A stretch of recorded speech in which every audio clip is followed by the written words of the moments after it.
Hey guys, welcome back to the Game Precast, episode 18. My name is Frank. I'm joined by Mike. This is our podcast where we talk about all things gaming. Uh, Today will be a pretty short one. We got some big topics, but not a lot of topics, so we'll see how it goes. But this is where we talk about, to open the show, we'll talk about what we've been playing, what we've been reading, what we've been watching. So we're going to start off with Mike. So what's been going on with you, Mike? Really, I haven't been playing that much. Honestly, when I'm trying to think about it, I can really only think of one thing I played this past week, and that's just Battlefield 4. Just playing with friends whenever I have free time, but I really haven't because I kind of got swamped with assignments this week, and I've just been focused on doing other things as well. But yeah, no, nothing really from me on games besides Battlefield 4. However, about 2 weeks ago, I showed off the High Republic book I was reading, Light of the Jedi, and I discussed it a little bit again last week, saying how it was entertaining, but there really weren't like that much in terms of stakes or anything to keep you super engaged. And I've kind of changed my opinion on that a little bit. It's definitely kept me engaged more so as the book went on, and it definitely was entertaining. I definitely liked it for that. And, it was just like what like I guess a popcorn flick movie would be in terms of a book, that sort of vibe. Okay. But yeah, better than the sequel trilogy in terms of quality. I did finish it, but again, that's not saying much at all considering what that trilogy is, an amalgamation of horrors. But regardless, it was an entertaining read, and yeah, I think it's worth someone's time if they're a Star Wars fan. But again, there are really no stakes. I think the next book will kind of up the ante on that, but most of the time, yeah, characters die and whatever, but the Jedi's not gonna fail. They're just Yeah. gonna succeed in the end. And it was very predictable in terms of the overarching plot that encompassed the whole narrative. But it did allude to some interesting things, a new rising threat at the end of the book. So I'm hoping that the sequel, which comes out in June, just brings more of those details to light and adds more weight to the story, more consequences. And maybe I was expecting too much out of the first book of this whole new era, but I really think you should open with a bang with something like this. And then they did and they didn't. I don't know how to feel Okay. about it. And I also don't know how to feel about the sequel being written by an entirely different author. I don't want a sequel trilogy problem here with a miscommunication of creative leads. So we'll see how that goes.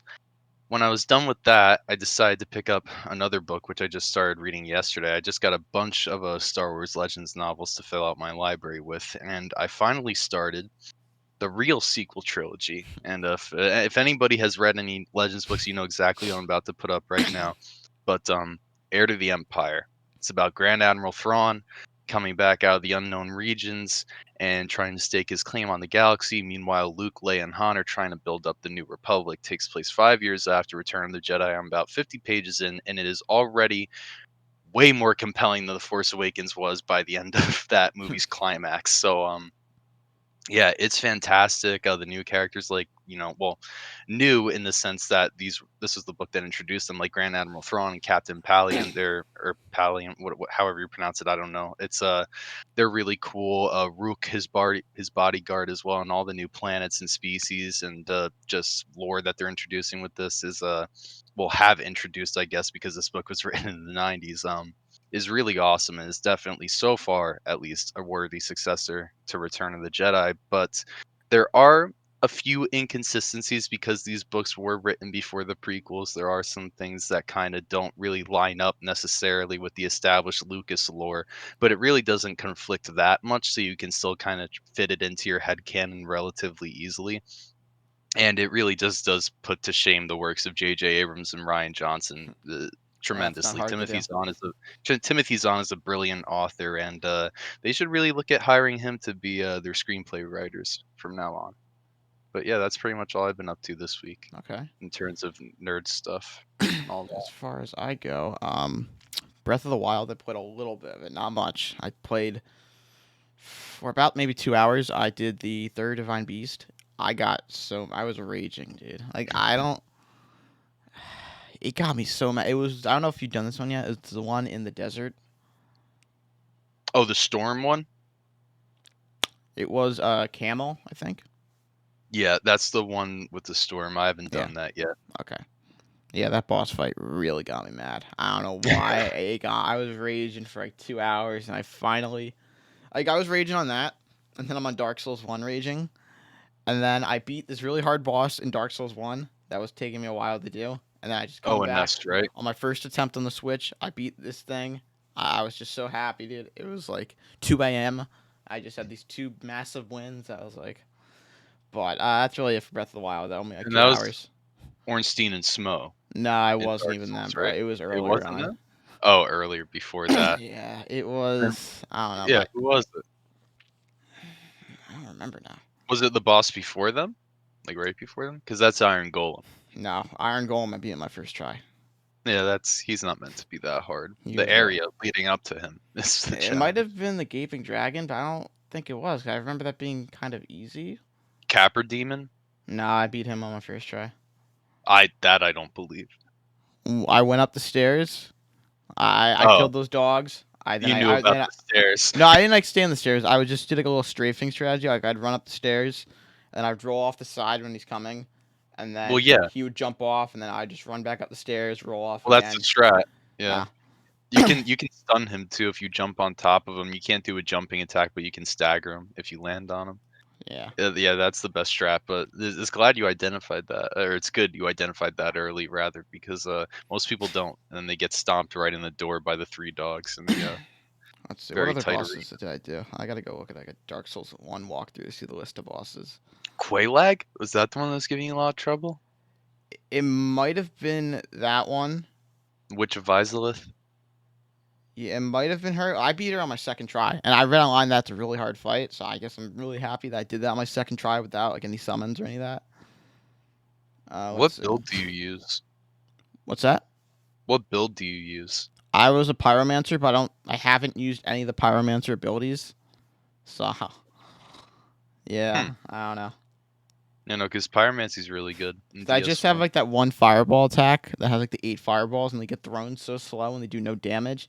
And I Mhm. gather there's probably a way to level it up and get new spells and all that. I found the guy who can give new pyromancy spells, but I haven't bought any from him yet. Yeah, Laurentius.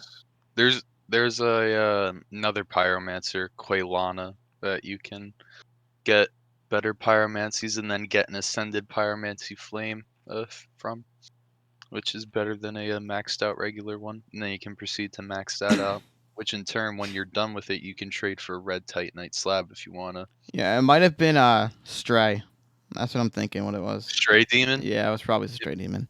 back at the asylum. Yeah, that Yeah, one caused some rage. Nito caused some rage for me. Nito was I mean really starting to piss me off. the Gravelord sword dance when he screams and the Yeah, sword dude, comes that up fucking and he thing just comes counts. out of the ground. Like I hear the scream, I dodge, and then it comes up as soon as I finish my dodging, hits me. Yeah. And I didn't have a weapon to actually kill the skeletons. Like I didn't have a divine weapon. So Oh, well, the best way to handle that is to like train them around Nito so that when he screams, he kills them. yeah, what I ended up doing for that is I just what do you call it? I upgraded my shrine so I can have 10 healing, You and then kindle the bonfire. yeah, and then what do you call it? I had like really heavy armor on, which I've been going light armor, so like a fast roll. I just put on Havel's armor, I think is what it's called. Havel's armor. Havel's, Yeah. yeah. I threw on his whole armor set, so I was just like a fucking tank. So I was barely taking any damage in that fight, and then I just went to town. But let's see, yeah, ONS, dude, they got me fucking so Yeah. mad. For They, those who don't know the abbreviation, that's a Dragon Slayer, Ornstein, and Executioner Smo, the boss in yeah, Anne Orlando yeah, that you fuck need to them. kill to get the Lord Vessel. I almost, dude, I was just raging constantly for like a fucking 4 hour period with these guys. And I That's how it's finally beat supposed to be. them with no summons, but like I raged so hard one time. I had my controller. Here it is. I fucking smacked it down. It went a little bit too far. It hit something it wasn't supposed to hit. I was in so much pain, but we finally beat it. I was very happy. I've only used summon once in this entire experience, and it was very. It was the what the fuck are they called? The Yeah, gargoyles, the right? gargoyles. I don't know why that was so difficult for me, but I had to call in some backup. I had 2 summons in that one. I just had like a little army come with me. But that is about it for my Dark Souls 1 experience so Oh, far. just wait till you fight the Bed of Chaos, dude. I can't wait. I I cannot can't wait wait either. I'm at to the hear. Crystal Cave right now, so I don't know how much farther away. Well, you got. Oh, you're right by a Lord, Lord of Cinder, Seath the Scaleless. Yeah, That's I your next fought him the fight. first time, where like, I guess he's forced to kill you, so you get locked Yeah, up in prison cell. I was like, how the fuck am I supposed to hit him? I'm a melee build. I can't you're get near not. him. Yeah, Yeah, no, you can't kill him. You couldn't even kill him if you had ranged attacks yeah, because he has that crystal that keeps him immortal, yeah. I don't which know. you have to destroy in the fight before you can hurt him. I was Pro trying to tip. head down into the cave, and I did it like for 5 or 6 attempts, and I failed every time heading down, so I just gave up. And Yeah, I'll there's tackle that invisible today. pathways you gotta Yeah, I walk discovered across. them, and then I was like going down, and then I fell onto a platform, and the fucking golem just came over to me and just slid off the side accidentally, and then I was like, you know what, we're calling it a night. I'm just gonna Was watch a it the movie. gold? Was it the golden Yeah, golem? Yeah, that one's a real piece of shit. yeah. And then I just watched The Martian last night, which was a pretty good movie. But I'm glad you're getting through it though, man. I mean, it's yeah, one I'm of the getting there. favorite. I'm not excited for Dark Souls 2 because I just read online that when you're even when you're hollowed in that game, you can get invaded. Mhm. That's some fucking bullshit right there. Dark Souls 2 it just is fucking bullshit in its entirety. I I'm mean, gonna have it's to not play a that game game I offline, like. which means no little hints on the ground. Like I don't. Or you just skip it and go to 3 and then go back to 2 after the fact No, because I 3 gotta is beat him in 3 order. outclasses it in every way. That's I all know I'm that's gonna what I've read. like But 2, it's not even a contest. I mean, hell, 1 outclasses 2 in every single way. Dark Souls 2 definitely is the black sheep of Soulsborne. There's quite a few problems with it, especially Scholar of the First Sin. I'm not even gonna get started yeah, with that I've read fucking about it. bullshit. But on that note, let's head into our news. Let's write down the timestamp real quick. But DS1 is one of my favorite games of all time, so the fact that you're enjoying it is Yeah, very happy it's pretty for good. me to hear. That's some rage, but Demon Souls also had some rage, so I'm used to it. But Yeah, on that note, Microsoft officially welcomes Bethesda to Team Xbox. We've known about this now for a while, but it is finally official. They let out an article yesterday just confirming it. They said that some of their games will become exclusive, but they didn't really specify on what. My prediction has been for a while that multi-plat games are gonna not multi-plat, multiplayer games. So something like a Fallout 76, an Elder Scrolls Online, whatever's next from ZeniMax Online, because we know they have a AAA MMO that they're working on. I imagine that game will be a multi-plat. might be Um, Starfield related if I had to guess. I mean, I think Starfield's exclusive. Well, no, I mean like the online game Oh, might be you think? Starfield related I to could see build on that. that lore. I could also see them doing, and this is what I'm actually, well, I'm 50-50 right now. Part of me thinks it's going to be a brand new IP from ZeniMax Online, but the other half of me thinks that they could be doing some sort of license deal. Like, could you, like, a Star Wars MMO? I know we already have one, but that game is very dated. Like, But it's that, very good. I know it's very good, but it came out in like 2008, 11. 2011, alright. So, yeah, it's a solid 10 years old. So, I Ah, but mean, it's still really viable to play though. Like it doesn't look that bad once you're in the game. Trust me. It's we don't need another Star Wars MMO, especially not from them. Definitely not from ZeniMax Online. yeah, Especially I mean even though the game Massive is working on is story driven, that's still going to definitely incorporate some multiplayer elements. yeah, I don't think that we need a Star Wars MMO unless it's something like Galaxies or Clone Wars Adventures coming back. yeah. Those were the really good ones. But But I mean, I don't know that's if they'll work on some other license deal. Like I don't know about any other games that could be licensed that would really work as an MMO. But I mean, that's definitely a possibility. well, But Lord of the I'm Rings, banking Star on a new Trek. IP. What was that? I said Lord of the Rings or Star Trek because they've had MMOs in the past that are kind of dead now. So maybe some type of revival, Yeah, with a big IP like that. I personally disagree with you on the possibility of it being a new IP because I just don't think Cinemax Online is meant to be a creative studio like that. I think they're more just trying to build off of the success of established IPs and just make multiplayer forms of that game. Hey, Mm. maybe it's a Fallout Online that is at an actual That MMO would compared kill to 76. 76, and they've It spent a would. lot of money trying to get 76 back into a normal, decent stage, and they finally have done that now to the point where Kind of. 76 is acceptable It's acceptable, but how many people play it? quite a bit. That's I mean, compared to what they wanted Oh, is compared what to I what was they wanted, but implying. I don't think they're gonna do any better with a Fallout online MMO I compared to don't how know. much. But who knows? I mean, but yeah, I do kind of agree with you that I can't really see ZeniMax online making their own IP because like a lot of these MMOs you see, oh, they're a fantasy MMO. Well, they're not going to do a fantasy MMO because they have Elder Scrolls that they've been Yeah. working on for a while. So the only other guess would be something like sci-fi related. So maybe a Starfield MMO Yeah. could be what we're seeing if that game sells really well. But And it will. I yeah, mean, even if it's not good, it'll sell really well. I know I'm gonna be getting it, just to yeah, try it to see what it is. It's a new IP from Bethesda, which is very unheard of. yeah, and especially it's gonna be on Game Pass, dude. I mean, When was uh, the last time we got a new IP from Bethesda? Over 20 years ago? yeah, I mean it's been a while. I mean, Yeah. yeah, I mean you're not fucking wrong. I mean because they took Fallout and then yeah, but they also said that some of the Bethesda titles will be coming to Game Pass. So this week, so I'd Evil expect an Within. announcement either today or tomorrow. Yeah, we saw Evil Within get added to the PC Microsoft Store with a release date of March 12th. So I would absolutely expect that to be one of the games coming to Game Pass and Game Pass PC. As far as what else, we'll find out this week. Hopefully Um, Evil Within 2, because that's way better than the first game. yeah.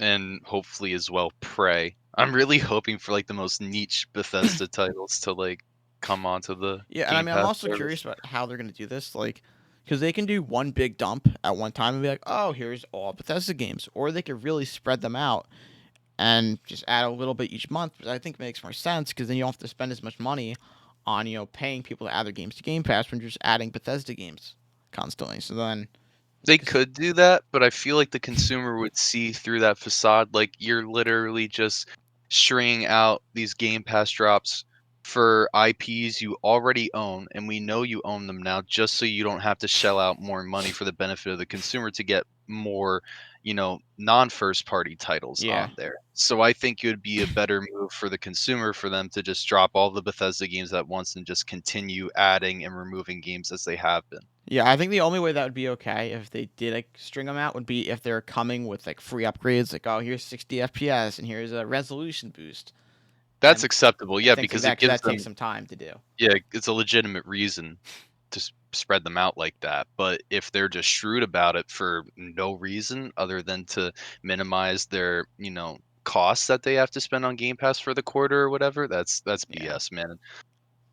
yeah, but Especially since for people who already own all those games, which again is a lot of people because Bethesda is a massive, game company and developer, they're gonna feel like the value in Game Pass is gonna dip for those few months if they yeah, if do they're choose only to adding string it out. Bethesda games.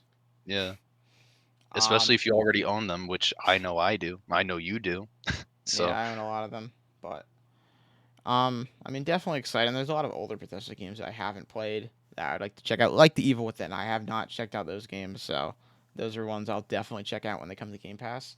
if you like Resident Evil, Yeah, definitely will love Evil Within. And again, the second one is a lot better. The first one's really difficult and obtusely hard in some places, but it still has its own bit of charm. Something I actually want to discuss on here real quick before we move on, and it's kind of been rattling in the back of my head. Remakes have been quite the talk of the town recently, especially since Resident Evil has kind of broken through and became the mainstay with remakes in the gaming industry at the moment. But of course, we have other developers remaking games. We just had the announcement that Square Enix is going to be looking at remaking some of their older titles. So I wonder if Microsoft, well, I don't wonder, I know they're considering the possibilities. I wonder if they're going to pursue making any remakes of classic Bethesda titles, particularly with really dated ones that people have never really played, like Daggerfall. or even Really, like something like Fallout One and Fallout Two. Like I know a lot of yeah. people have not checked those games out, and they're great games. But I Oh, mean, you oh, can easily have someone remake them and make them into the 3D layout. I mean, you have the guy who originally worked on them in Exile, Brian yeah. Fargo. I'm not saying that he would necessarily want to be in charge of just doing a remake of his old game, but I mean that's definitely a possibility, something they could do, and that would get a lot of sales because people have not experienced those games, they've never met those characters. Yeah. For games like Elder Scrolls Arena and Daggerfall, I feel like it would be really hard to remake now that I'm thinking about it because I think Daggerfall has a procedurally generated map that's like the Yeah, size it's a of really big world. Australia. It's like the Yeah, size of real life Australia, yeah, which is insane.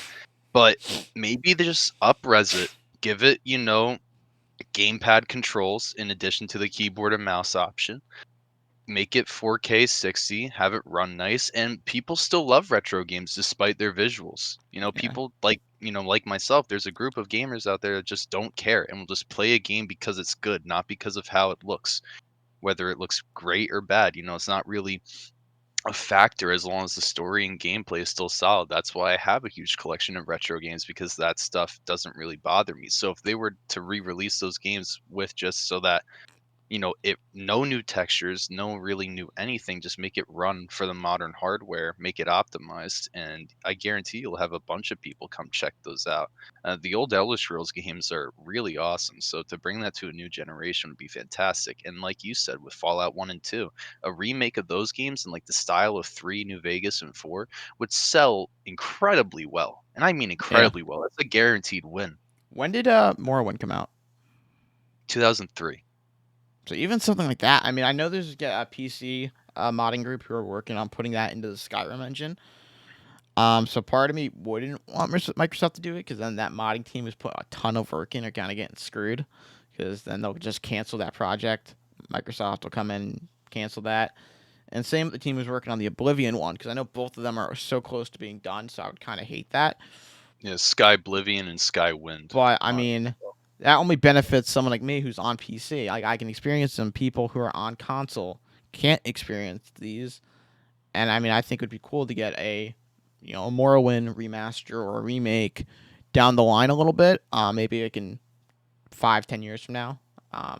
Remake would be awesome. Also, I just looked it up to confirm Morrowind came out in 2002, 2003. Because when I said Yeah, that, I was like, actually, I think it's it's almost 02. 20 And years then, old. yeah, But which is insane. It's turning 19 this year in May. yeah, but as far as exclusivity goes, I mean, I still don't know. I mean, as I said, I think we'll see multiplayer be Yeah, for cross-plat. sure. I, Single player is however, still a 50-50. I'm leaning towards they should be exclusive because you pay that amount of money, you want your games to be exclusive. In my opinion, I, if the way, oh, I'm no, sorry. you go, you go. Well, I think timed exclusivity is a guarantee, if not full exclusivity. Yeah, So I'm I agree leaning on more that. towards full exclusivity. But I am too. if that doesn't happen, timed is a definite because they aren't. You're right. They aren't going to spend $7.5 billion just to continue to sell their games everywhere. Something like Elder Scrolls 6, Starfield, you keep that on Xbox only, or Xbox and PC. Well, Xbox, I don't even mean the console anymore when I Yeah, say the Xbox. ecosystem, The ecosystem, yeah, just with all the software and everything. XCloud, PC. If you keep that within the Xbox ecosystem, your numbers are gonna inflate to gargantuan proportions like they've never seen before. I mean, people love Bethesda games. Even with all the shit they've gotten in recent years, they're nowhere near the level of BioWare. There's Yeah, not that much hate towards them.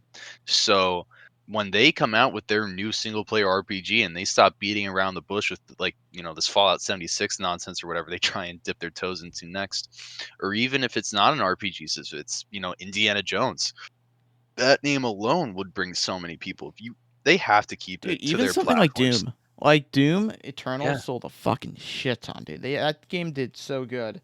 rightfully so. So like when the next Doom game comes out, that's gonna be huge, and you Yeah, want that as an exclusive into your ecosystem, being PC, your Xbox consoles, and then XCloud. I mean, and I know a lot of people say like, oh, they said Phil Spencer said he wants everyone to be able to play these games. And yeah, everyone everyone can can play these games. You can go if on they your buy an phone and you Xbox. could Yeah. play this game. You can, I'm sure, in the next year or so, especially with this deal they have with Samsung TVs, the xCloud apps are going to be on a TV. Just like you open up your app and like a smart TV and you see like Netflix, Disney Plus, you're going to see an xCloud app, and you're just going to click in that. And if you pay $15 a month, you're going to have every Game Pass title on there to stream immediately to your TV. And the other Yeah. thing is, if this was Sony who acquired, I'm not saying Sony acquiring Bethesda, but let's say like Are you going Sony to talk about acquired the someone a double little bit standard? smaller or cheaper, no one would be like, oh, these games can't become exclusive. We need a share. It's not fair. They used to like. And the other It's a thing that double where the double standard, standard man. is Final Fantasy VII, and someone brought this up. I think it was Maddie, um, on Defining Duke. I think he brought this up. But Final Fantasy is one of the biggest franchises, Ever. and they've locked it down for not only the remake at launch, but now for over a year it's been locked down, and it looks like they've locked it down even more. And no one says anything about that. The fact that they've locked down a third-party title, but then people are going to complain about them locking down a first-party title. Come on, please. And Final Fantasy 16 as well, Yeah, not just the remake. I mean, I'm really glad you mentioned that because it's really irking me. Like really irking because like you said, if Nintendo or Sony made an acquisition like this, no one would give it a second thought. They're just like, "Oh yeah, these games are automatically going to be exclusive." But then when Microsoft and Xbox does it like, "Hey, you can't do that. This is an outrage. These are Bethesda games. Everybody should be able to play them."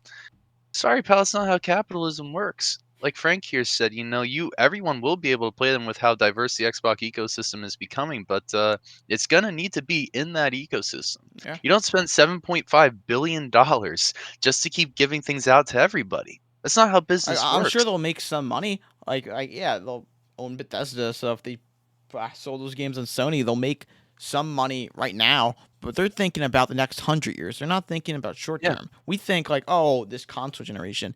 The Microsoft CEO and Phil Spencer and all of them are thinking the next 40, 50 years. They yeah. don't They care don't about even right think now. in console generations anymore because consoles aren't as important as they used to be. Yeah, It's about growing the service, the software platform. I And agree with that. by any means necessary is how they're going to do it. They're not going to be anti-consumer, at least not entirely. I mean, we had that little scare with raising the price of Xbox Live Gold, but they backtracked on that. And besides that incident, can't really think of any other time they were anti-consumer, at least in the same vein that Nintendo and Sony often is. Yeah, I mean, So that, and honestly, this wouldn't even be anti-consumer to bring the games to their platforms as an exclusive because they own them now. yeah. They could have been a complete dick and just said, "Hey, Deathloop and Ghostwire isn't coming to PlayStation anymore." But they Yeah, I mean, honored that. They're keeping they them as current absolutely could have exclusives. bought those out. They could have. Yeah, I mean, that would have cost them a decent amount of money, and I don't know if they would have want to spend that. And the other thing I'm curious about with Deathloop and Ghostfire is if those games will come to PC Game Pass at launch, because I doubt there's anything in that deal that said like, oh, you can't put this on Game Pass on PC, yeah. because those games are planning to go on PC when they had before the acquisition and all that. So I think that would be very smart to do is I to guarantee you that's gonna and happen. then just say yeah, it's coming to console Game Pass in 6 months or a year, whatever it was. But that's And all I that have to way say on the topic. they could that would be like a diabolical move, but also a very smart one. Because yeah, no, you're right. There's nothing in that contract written about any game streaming service because when they made that deal, Sony definitely had no idea about the Microsoft Bethesda Yeah, talks. because they were They were trying to get definitely not Starfield privy. exclusive too. Yeah, they were definitely not privy to that conversation at all. So, it's just the fact. Hold on, I had a No, brain that's fine. fart. We're gonna I'll have take to over. cut here. I mean, and that's the other thing. Like, dude, people are so like no one talks about the fact that Starfield was about to get. Well, some people talk about it, but like Sony was about to take Starfield and make it exclusive on the PS5 and into the whole Sony ecosystem and keep it there. But then when Starfield might become exclusive on Xbox, everyone has an issue. Like, oh my god, what the fuck? Why is this? And it's just there's a double standard, as we said before, and it's bullshit. And it's time to just move on, in my opinion. I remembered what I was gonna say now. Kinda. Yeah, there is nothing in that contract. I guarantee you that wouldn't allow them to put it on Game Pass at launch, at least for Exactly. PC. Yeah, For because they would have never console, thought that. for console, there definitely is probably Yeah, something just because it would be on the hardware itself that definitely violates some terms of the contract. But for Game Pass on PC, yeah, that was never written in anywhere. So before my brain just kind of collapsed because I haven't had my full second coffee it yet, happens. what I was trying to say was that Microsoft could really undermine the entirety of the sales for Deathloop and Ghostwire on PS5 because if you launch them the same day on Game Pass for PC, which let's be honest, more people play on PC than on PlayStation, and you launch them, like on that service, it will be free for everyone who has it compared to Yeah. spending $500 on a PS5 and then Yeah, and a lot of $70 people on don't have a PlayStation. PS5. That's the other thing you got Yeah, to think about. There's not a lot of people who have like me and you have PS5s, and there's a few we were people very in like lucky the though. yeah. but there are still so many people who don't have PS5s. So and there's a lot of people who have PCs. So who knows? These games could launch better on PC compared to PlayStation. No, But they really could. um, And they probably will, again, because you have to spend $570 minimum to get the console and then the game. And that's not even including tax, which yeah, is probably gonna bring it up to over 600. yeah. And then if you want games and all that. But on that note, let's move into our next topic because we are on a time limit today. So let's write down the timestamp real quick. So Switch Pro, its display got leaked. It's going to be a 7-inch Samsung OLED 720p display. Now initially the 720p thing got me very heated. Then Jeff Grubb came out with a post saying about pixel density and the fact that when you're on such a small screen like about my phone, you're not really realizing the difference between 720 and 1080p. So Yeah. it's not really worth the battery, and I get that. But then again, it's still kind of thing that a console coming out in 2021 only gonna be 720p. And I mean, there are rumors that I when you was dock, it'll be 4K. But then Yeah. that's such a big difference to go from 720p to 4K, and it's like, I don't know. Because I shared your sentiment when that news first dropped. I was really annoyed. I was like, "This is unacceptable. It's 2021. We should definitely be having 1080p minimum for handheld." But then I thought about it for a little bit. I'm like, okay, if it's 1080p handheld 4K docked, there's no way this thing is going to be less than $500. There's no way. And I don't think nah, I'm thinking that 400. exactly with the 720p screen. Yeah, But if they had the 1080p portable one, there's no way that would be less than 500, at least not at launch. I mean, they keep selling the regular Switch in tandem to not miss out on sales, but it would definitely be kind of a costly venture. So maybe they didn't really want to have that problem. They didn't really want to split the community like that, and they kind of just want this to be the next iteration of the base Switch and not kind of like a replacement or successor. yeah. So I understood that point, and that kind of made me less angry about it. And then I also found out that most Switch games, when in handheld now, don't even reach a full Yeah, I 720p. saw that too. I was in shock. Yeah, they kind of dance back and forth between 720p and lower resolution. So if we can just get a stable 720 for all games, that's another benefit. Or like And then 720, 60 FPS. Like, come on. exactly, and that's my final point. Is like maybe if it's 720p, we can get stable 60 FPS. And if they had to sacrifice 1080p to achieve that stable locked frame rate, I'm all for it.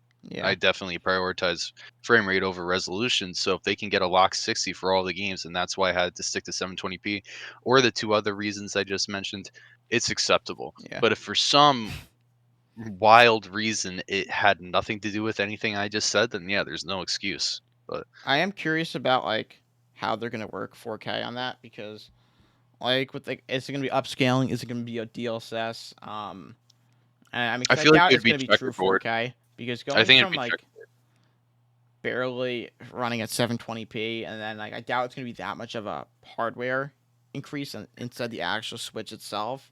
I feel like it's gonna be more of a software upgrade. That's just my opinion though, but um yeah, but I mean, with the OLED, it'll consume less battery life. It's gonna have a higher contrast, so the screen's gonna look a little bit better. Um, and it's obviously a little bit bigger. It's about like a extra inch or so. So I mean, it's cool. I'm mildly excited. I mean, I would have been more excited if we knew more about what's the internals and all that. I mean, this was just coming from. This is solely really just a screen leak, and then some more speculation from Yeah, Jason take this Schreier at all Bloomberg.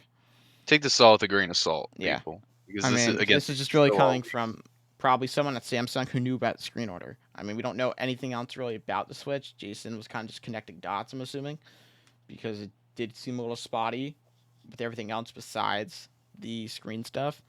So, I mean, we'll find out in the future. Right now, he was saying that they're targeting a fall release so they can get in for the holidays. But I don't know. I mean, based off of the article saying they're going to make these screens in July, I think is when they're going to start and they're trying to make 1 million a month. So there's not going to be a lot of these. And that's just the screen. I mean, then you have to take the screen, ship it to wherever this warehouse is, and then make the screen, build an actual Switch. So I mean, there's not going to be a lot of these at launch. So it might just be a very thin paper launch, and then like a real launch comes out in March with a lot more of them. But we'll definitely see. We'll get more information probably over the summer. It's just unfortunate because even if they do make a million screens a month, scalpers are gonna snatch this shit Oh up yeah, like crazy. yeah, absolutely. Which is really sad to think about because I remember how hard it was to get a PS5. And I'm not gonna say and Series X. I know it's hard to get one now, but I really did not understand when people were saying that it was hard to get one day one. Like I was able to secure 3 pre-orders for the Series X. And again, I didn't scalp them. People, I sold them to friends at cost. But I that aside, I do feel like this is going to be a PS5 situation where it's going to be a mad dash. No one's going to know when it goes up. It's just going to fly up and people are going to grab as many as they can as quickly as possible. I Yeah. mean, I imagine it'll occur just like well, do you follow like the Joy-Con craze at all on No. Twitter? No. So they just came out with, well, not out yet, but the pre-order open for Legend of Zelda um Skyward Sword limited edition themed Joy-Cons. And I was like, "Oh, these look pretty cool. I'm going to pick up some." So I got myself a pair and I was like, "You know what? I wonder if this is gonna sell out as crazy as, the PS5 did. I wonder if it's gonna go immediate." And I have no idea about the Joy-Con ecosystem at this time. I had no idea how much of a ruthless market it is because it is absolutely unforgiving. So I looked at the page a minute and a half later and they were all gone. And 30 seconds after that, I go on eBay and there are 3 pages of listings. Keep in mind these Joy-Cons retail for $80. 3 pages of listings, all ranging from $160 to $180. And the only ones that were less than that were the ones that had bidding open. And they would just quickly rise to those numbers. So if we're seeing that with controllers, I get their limited edition Zelda ones. But if we're seeing that with controllers, a whole new Switch, it's gonna be that Yeah. tenfold. Yeah, it's gonna be bad. It's gonna be disgusting, which really is unfortunate because I love new tech. Whenever it comes out, I want to get my hands on it. Phones aside, I'm not like Yeah. someone who needs to have the new iPhone or Samsung Galaxy Note or whatever the hell. I don't care. I still have my iPhone X. I'm gonna use it until it dies. I do not care about new phones and tablets and all that sort of shit. But like consoles, graphics cards, CPUs, I love that sort of shit. So, I really want to get this new Switch at launch, but Best I of luck. recognize I recognize that that's a very slim possibility, so I'll continue to enjoy my base one Yeah. until I get the upgrade. I mean, I just got my new Switch, so I'm not like in a huge rush to get one. But then again, I want the upgrades and all that. I So The only reason I'm in a rush, and I think I'm kind of justified in wanting to be in a rush. The only people that have more of a justification than me are the people that don't own a Switch at all, because I've had mine since day one. So I'm one of the ones that got a pre-order in for it. So I've been waiting for an upgrade for about 4 years. So I would very much like to get it as soon as it's out. But if it doesn't happen, it doesn't happen. I just hope that more actual people get systems this time around than yeah, scalpers. I really have that they hope. need like a So better system to do it, so they make sure yeah, humans are actually getting it. and they cannot announce when it's dropping. Yeah. They can't. That's the only way we got a PS5. Was just by pure luck. Yeah. Found a fucking random Amazon link. We're just like, you know what? It could be a scam, but it's worth it. It doesn't matter. And It then does. it It showed was up to our worth. house, and here we Yeah. are. I Um. remember I checked the orders page every single day for like a week until it got confirmed, Yeah. or like the shipping date was fully there. Even when I got the confirmation email, I was like, "This isn't legit." I was like, I still had Like, doubts. oh, they're gonna send a fucking picture of it. Yeah, All right, let's move into our next topic here. which happened to a lot of people on eBay. Yeah, I Sucks. saw. So Jason Schreier tweeted out earlier last week that Marvel Avengers, a service game that has already struggled to keep players, is deciding to add more grind, and posted a link to the Avengers article that just came out that day, saying that they're going to make the game a lot more grindier if you want to get stuff for your character and to level up. And I mean, on March 18th, you're going to see a new DLC expansion. You're going to see some next gen upgrades, but they're going to make the game a lot more grindier, which makes no sense to me unless they're making the game free to play. Which I think that has to be where they're going with this because the player base we know was very bad, and I'm assuming the DLC didn't resurrect the player base like they were hoping. So, like, 'cause if the game's But already here's has a bad player base, you're gonna make it more grindier. It's not gonna. I don't know. I think it has and to be going free to play. even if they make it free to play, then give the people who spent 60 to 80 to $200 the option to have like an XP boost or something. Give us something that actually validates our purchase. I was actually tempted recently. This isn't even a joke. Before this news announced, to go back to Avengers because I still haven't beaten the game, and I was like, you know what? And I was thinking about the gameplay as Iron Man, and I'm like, I really think if I max out his skill tree, the combat could be really fun as I get more and more moves introduced, and I could really just kind of go balls to the wall and just treat this game as a mindless beat 'em up fest. And I was like, it could be fun for that. Not taking it seriously, just playing it to purely have fun and to just mess up dummy AI. But then this news dropped, and I have no reason to play anymore. Why would I want to go back to a game that barely held my interest at all in the first place? Why would you want me to return to it if you're gonna make it all the more of a task to level up? And it's not a minor increase; it's a substantial increase from what I've heard Yeah. to level up now, Uh, and it's not from levels 1 to 25, I believe it's levels 25 to 50, so the end game. So the yeah. entire reason for playing the game after beating the campaign, they're kindly making benign and Like they irrelevant, know they have no content that's enjoyable, so they're like, yeah, we're just gonna make it harder. We're gonna make things take a longer time. which makes the content even less Yeah. enjoyable. It makes no sense. It literally makes no sense at all. And again, you Square Enix, Crystal Dynamics, you had a player in me ready to go back, give it another shot, and that is just not happening now. I'm Took sure that this is right more off of a my Square list. Enix thing rather than a Crystal Dynamics. I can't But imagine they Crystal's. defended it. Crystal came out and defended it. Have you read that No, statement? I Like, didn't their read it. justification? It's What so pathetic. was It's it? so pathetic. But that might have just been really their boss telling them, yeah, go fucking put this out. You're fired. I mean, I don't know, dude. I'm ready for Crystal Dynamics to go work on something that isn't Avengers. Go back to Tomb Raider. Yeah, let's get into the Fuck. Tomb Raider game. Come on, let's do some Because remakes. Get the old games like that. Fucking new Eidos, trilogy. Do something.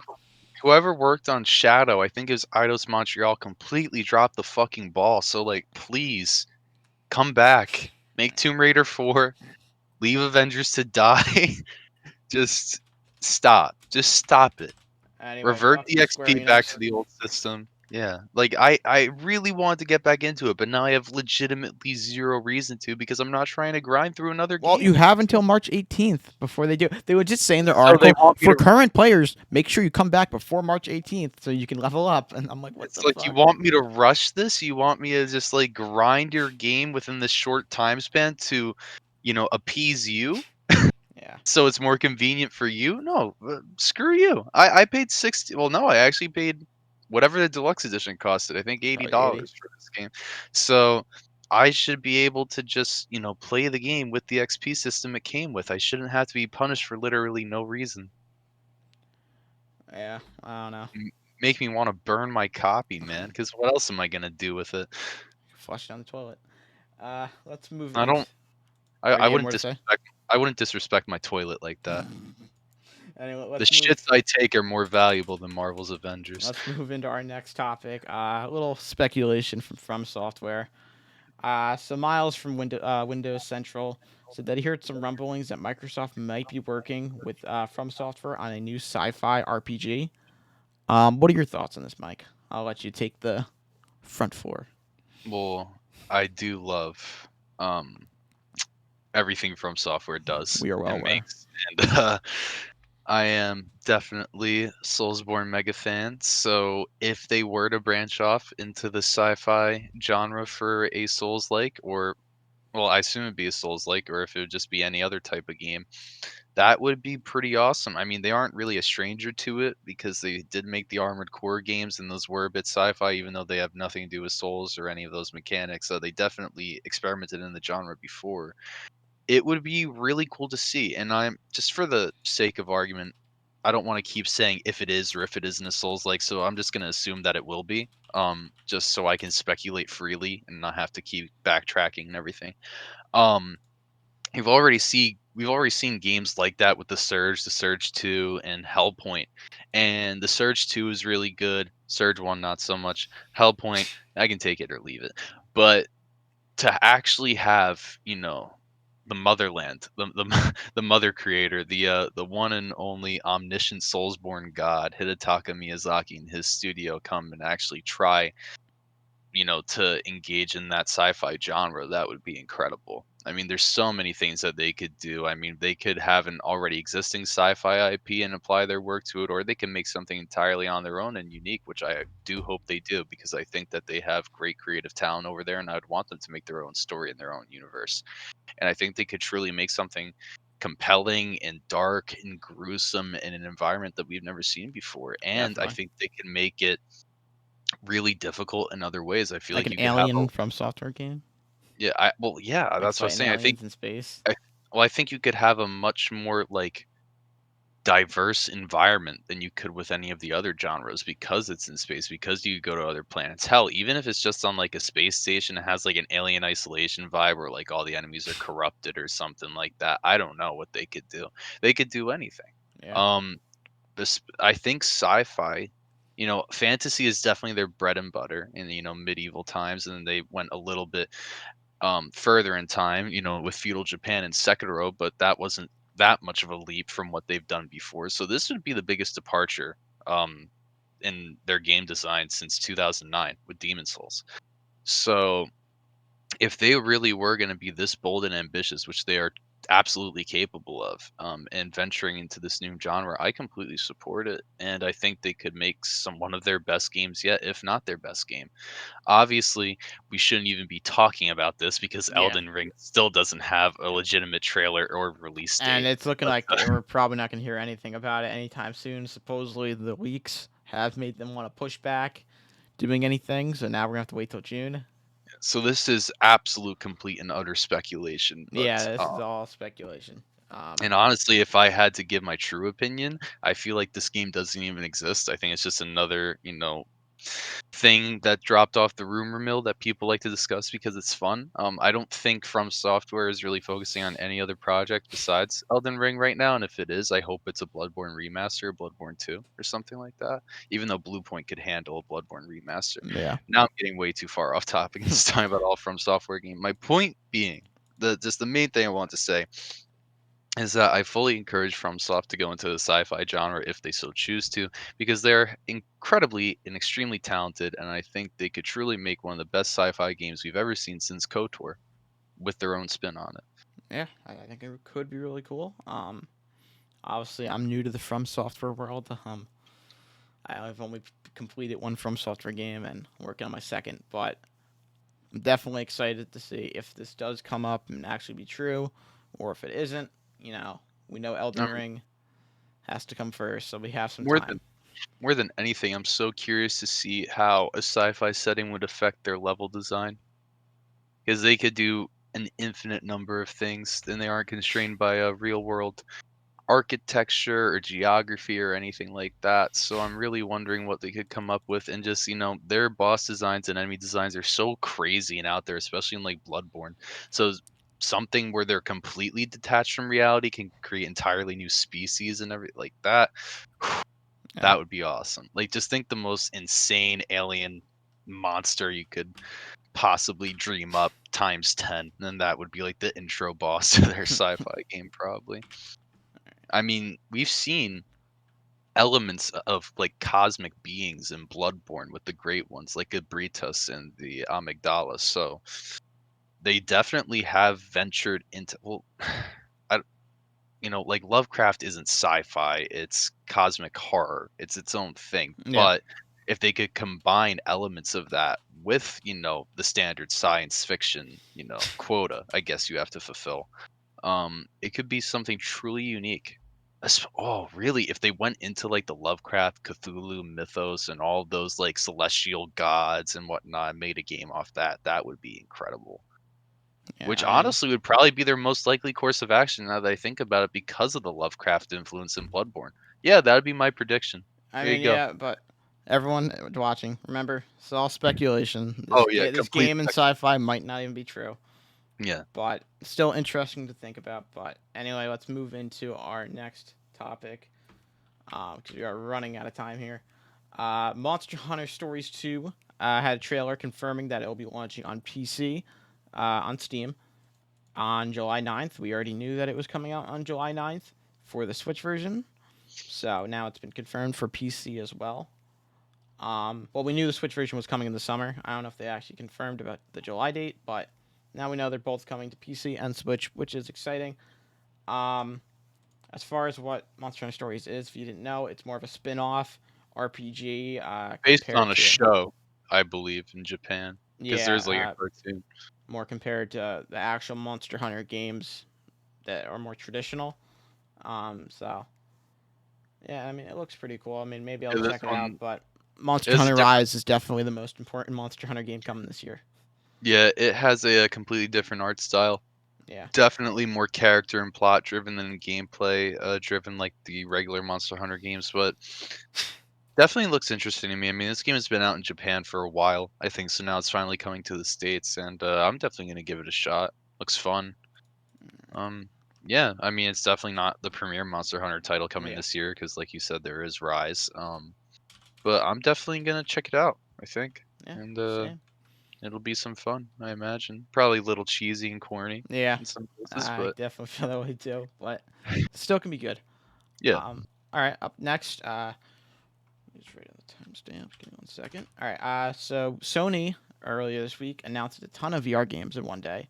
So we got 6 announcements. I'm just gonna read through them real quick, and then we'll comment on them. Doom 3 got a VR edition, which will be coming exclusively to PSVR. So that's now the third Bethesda game exclusive to PlayStation, but people still have an issue with Bethesda games going exclusive on Xbox. Mhm. Fracked, Hypocrisy. which is a run and cover shooter. Song and Smoke, which is developed by 17-bit. It's a survival game in VR. I don't think we've really had any survival games in VR. After the Fall is a co-op post-apocalyptic survival game. So there's another survival. I Expect You to Die 2 is a sequel to the spy game that came out in 2016, which is really good. So that's probably the one I'm interested in the most. And then Zenith, The Last City, The Fracture is an anime RPG based MMO VR game. And then on top of that, this one is not PSVR exclusive, but this is another VR game that got included, announced this week, so I want to include it. Zombieland Headshot Fever was announced for Oculus Quest, Rift, Steam VR, Viveport, and later for PSVR. So what are you thinking about all these VR games that have been announced? Anything Well, speak I'll to you? tell you this, I only have to comment on one of them. The Let's hear it. others I don't really care about at all. I mean, if you're interested in them, more power to you. Cool that PSVR is still being supported, even though they're still actively working on the next iteration of it. I imagine they're continuing to support it as much as they are because all these regular PSVR games will be playable on the new headset as well. But only time will tell to confirm that. Regardless, the only one out of those that I care about is Doom 3 VR because Doom 3 is my favorite Doom game of all time, which I know a lot of people are I've like, never played it. uh, too. A lot of people don't like Doom 3 because it wasn't like the in-your-face action shoot 'em up. It was a horror game Oh, about really? trying to yeah, it's trying to survive on a base on Mars that's being overrun with demons, and it's very dark compared to the other games, not just in tone but literally in lighting. Like the entire station like loses power for the most part, and you have a flashlight. And you just kind of have to be very careful. You can't just rush around and blast everything. It is in true a horror game. So a lot of people did not like it for those reasons, but that those reasons are what makes it my favorite Doom game because I love horror so much, and the fact that they tried something new and tried to experiment is something I can commend them for a lot. So the fact that now that horror experience is being brought to VR, it's definitely not going to be as scary as like RE7 VR or anything because it Yeah. just doesn't have the visuals to do so. But it's going to be a fun experience, and there probably will be some jump scares that'll get people even with the lackluster visuals. I wish. Well, no, never mind. I was gonna say I wish they would just re-release the game on modern platforms instead of just making a VR version, but they already have, which I realized as I was saying it. So this is just all around good. Honestly, I have no complaints or anything. And Doom 3 VR is awesome. And if you like the other games that are being announced for VR, that's awesome for you. I might check a few of them out. What was the one you said? Ash something? The Arizona Sunshine People's new game? Song in the Smoke, Fracked, After the No. Fall. After the Fall. I don't know Okay, why I was thinking Ash. I think it's because like I saw gameplay of it and it reminded me of Remnant from the Ashes and like got it. that kind of mixed in my head. But yeah, After the Fall looks interesting to me, so I'll probably check out that one as well. I actually need to set up my PSVR again because I was thinking about taking a ride to GameStop later today and picking up Star Wars Squadrons so I can play because I still have not been able to get my Valve Index to work, so I can't play it Did you on ever there. contact them or? Contact Steam support? Yeah, That's I funny. know. That's funny, It's, Frank. well, I don't know. I They mean, just don't exist. You send a Steam support request, and it's just one dial-up CRT monitor in a room filled with cobwebs and skeletons of the people that used to work in there, but were just locked in and never allowed to leave. And that's the Steam support section. And Gabe Newell just walks past it every what day was and the issue with it? cackles. Was like the HDMI cord or something, or the DisplayPort cord Yeah, didn't work like for your it laptop, or? because because I don't have a port. Yeah, So I needed to get a display port to HDMI, which I did, and that didn't work. Yeah, and it didn't I work. remember. Yeah. So I need to get another desktop or something like that to Well, make it. if the stimulus check actually comes and you don't get scammed from it, then there No, you I'm go. I'm gonna get I'm gonna get screwed out of Yeah, it. you I just know already I know. will. All I right, already know. got our last topic here. Pretty short one, but it is news, so I figured we would at least mention it. V1 Interactive posted on Twitter that we are sad to inform you that V1 Interactive is officially closing. We want to thank all the talented people at V1, both past and present, who helped make the last 5 years wonderful. A heartfelt thank you to all the amazing community members that supported us. Now, if you didn't know, they worked on Disinterrogation, I believe. They're from some of the original Halo guys from, like Bungie and all that worked on it. Um, Yeah, yeah, I think that that's all they made. But yeah, it was just Disinterrogation, which came out in 2020, and it was a flop, yeah, I was unfortunately. tempted to get Disintegration when it came out. I watched some trailers and I was like, "Oh, this looks pretty cool." And then I saw gameplay. I'm like, "Wow, this looks really bad." Um, Yeah, it did not look and fun we at got all. denied a review code for that, Yeah, like and the we have FPS. outlasted them We have the game previews that lasted without the V1. funding. A little vendetta rivalry has been settled, but no, in all seriousness, I don't like to see anyone lose their Yeah, jobs. And the concept of an FPS slash RTS is interesting, but it has been attempted before, especially in like Black Ops 2 with the strike team missions, and those were terrible. So I imagine just like this is an entire game like that. And even the FPS parts, you were like locked in this mech motorcycle type thing, and there's like no real freedom of movement. It just looks yeah. super I boring and mean, bland. And I guess that's what it was because, like you said, it flopped and they shut down. like on their Steam page right now for it. Well, A, they try to sell it for $30, and B, I mean, it only had 147 reviews, which is not a lot of reviews. Yeah, I look, mean, if it that's drops down to like $5, I'll pick up a copy for Xbox or something and test it out. But I mean, that not like it's gonna I mean, matter to them. Forza Horizon 4 has been on Steam for a day and already has 2,000 reviews. Yeah, but it's Forza Horizon Yeah, 4. I know, but still, I mean, they had the advertising of Private Division. It's not like they were just out on their own here. I mean, it was being published by Private Division. Private Division has some money. So, and I Yeah, mean, I because they're remember a seeing this game all over subsidiary of YouTube for a little Take bit, and then it came out and it just didn't do review well, and It that didn't was. ever look that interesting. I don't even know why it was funded, to be honest. I I mean, mean, you were like, like hey, you stuck gotta in the support thing some the whole ideas. time. You couldn't get out of it to go actually run around and shoot. Yeah, I don't know. It just did not look fun to me, and I guess a I lot of agree. people I mean, felt a the lot of people same felt way. the same. Yeah. But I mean, hopefully they all find because there's a lot of Rebound. talented people who worked there. I mean, I Yeah. don't think they're that big of a studio, but still a very talented group of people worked on the original Halo games and all that. So The only hopefully, guy I don't feel bad for who's whoever came up with that stupid ass mech idea. Like, seriously, how are you gonna make an FPS slash RTS and make it way more constrained than it needs to be in terms of player freedom? I mean, they had to be inspired by Titanfall to a degree, but then they just made it way too How? constrained. Titanfall is all about the freedom of movement, and that They game you must can't make at all. inspired from the mech point where you're in the mech. They just forgot Oh, the about letting people outside of the mech, and they just said, "Yeah, we're locking you inside of this." Like that was my whole problem with it. Like, if they allowed you to like run out and like run around, fast-paced combat outside of it, I think it could have been really fun. But locking you in the mech the entire game, so you're just fucking like a tank, just walking around for fucking 4 hours. Like, come on, Yeah, it's like, why not play Armored Core or Steel Battalion or or like anything another else, dude. the infinite number of games that have done that concept better.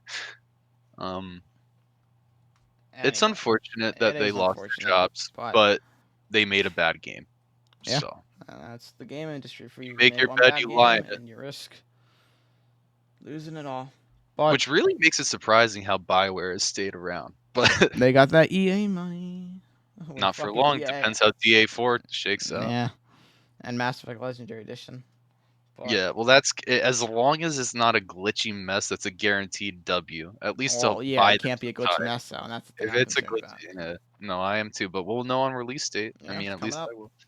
Yeah, But soon, very yeah, soon. right around the corner. I mean, what, we got a month, 2 months? A little bit over 2. Yeah. Yeah. But on that note, guys, thank you for watching. We'll see you next week, and have a good one. Later, everyone.